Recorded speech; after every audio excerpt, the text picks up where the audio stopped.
नमस्कार मित्रांनो, अत्यंत महत्त्वाची बातमी आहे बघा आपल्यासाठी. शिक्षकांच्या बदल्या आणि नव्या भरतीसाठी जुलै उजाडणार, अशी बातमी आहे बघा. म्हणजे शिक्षकांच्या बदल्या आणि नवीन जी काही भरती आहे, त्यासाठी आपल्याला जुलै महिन्यापर्यंत वाट पाहावी लागणार आहे.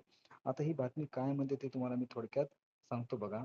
आता बघा ह्या बातमीतला जे काही महत्त्वाचा मुद्दा आहे बघा पहिला, ते तुम्हाला सांगतो बघा. स्थानिक स्वराज्य संस्थासह खाजगी अनुदानित प्राथमिक, माध्यमिक शाळांची 15 मार्च 2024च्या शासन निर्णयानुसार संच मान्यता केली जात आहे. डिसेंबर संच मान्यता पूर्ण होणे अपेक्षित होती, पण अजूनही माध्यमिक विभागातील 2000हून अधिक शाळांची संच मान्यता पूर्ण झालेली नाही. त्यामुळे अतिरिक्त शिक्षकांच्या समायोजनाचे वेळापत्रक बदलावे लागणार आहे. त्यामुळे समायोजनानंतरही शिक्षकांच्या बदल्या आणि नवीन शिक्षक भरतीसाठी जुलै उजाडणार आहे. म्हणजे बघा बरोबर आहे का, आता 15 मार्च 2024च्या शासन निर्णयानुसार संच मान्यता केली जात होती. बरोबर आहे का? पण डिसेंबर संच मान्यता पूर्ण होणे अपेक्षित होती डिसेंबरपर्यंत.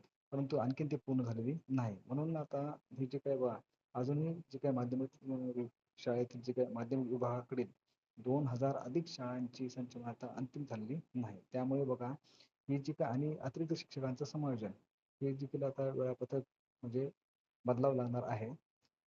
कारण ही संच मान्यता झालं नसल्यामुळं. आता म्हणून हे जे काही शिक्षकांच्या बदल्या आणि नवीन शिक्षक भरती आहे, ह्याला आता आपल्या जुलै महिन्यापर्यंत वाट पाहावी लागणार आहे. आता ह्यातला दुसरा मुद्दा बघा, बहुतेक शाळांची संच मान्यता अंतिम टप्प्यात आहे. शालेय शिक्षण विभागाकडून काही दिवसात अतिरिक्त शिक्षकांची माहिती प्राप्त होईल. त्यानंतर अतिरिक्त शिक्षकांची यादी प्रसिद्ध होईल. समुपदेशनानंतर त्यांचे समायोजन होईल. त्यानंतर शिक्षकांच्या बदलीचा टप्पा होईल आणि शेवटी रिक्त पदांची भरती होईल.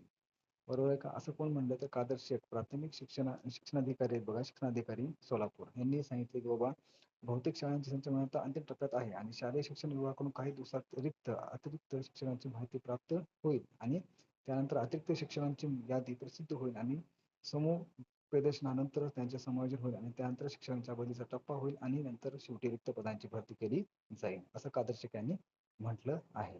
आता दुसरा महत्त्वाचा मुद्दा बघा, संच मान्यतेच्या नव्या शासन निर्णयानुसार पटसंख्येअभावी माध्यमिक शाळांमध्ये 6 ते 7 हजार शिक्षक शिक्षकेतर कर्मचारी अतिरिक्त होतील.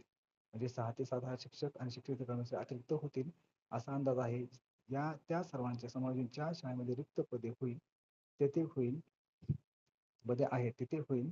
शिक्षण अधिकाऱ्यांच्या आदेशानुसार त्या शिक्षकांचे समायोजन करून घेणे संबंधित शाळेसाठी बंधनकारक असणार आहे. म्हणजे जी काही शाळा आहे त्यांसाठी बंधनकारक असणार आहे. ज्या शाळा अतिरिक्त शिक्षकांचे समायोजन करणार नाहीत त्या शाळेतील ती पदे रद्द केली जातील. म्हणजे ते डायरेक्टली पद्धतीने रद्द केलं जाईल आणि त्या शाळेच्या मुख्याध्यापकाचा पगार थांबविला जाणार आहे. म्हणजे त्या शाळेमध्ये जे काही मुख्याध्यापक आहेत त्या शाळेत त्यांचा देखील पगार थांबविला जाणार आहे. म्हणून समायोजनाची प्रक्रिया लवकर पूर्ण व्हावी म्हणून असा इशारा वरिष्ठ अधिकाऱ्यांनी दिलेला आहे. म्हणजे ही जी काही बघा ही जी काही समायोजनाची प्रक्रिया ही लवकरात लवकर झाली तरच नवीन जी काही भरती आहे बघा ती लवकर होईल. म्हणून ही जी काही संच मान्यता असेल किंवा शिक्षकाचं समायोजन असेल हे लवकरात लवकर जर झालं तरच त्यानंतरच शिक्षक भरती होईल अशी अपेक्षा करतो.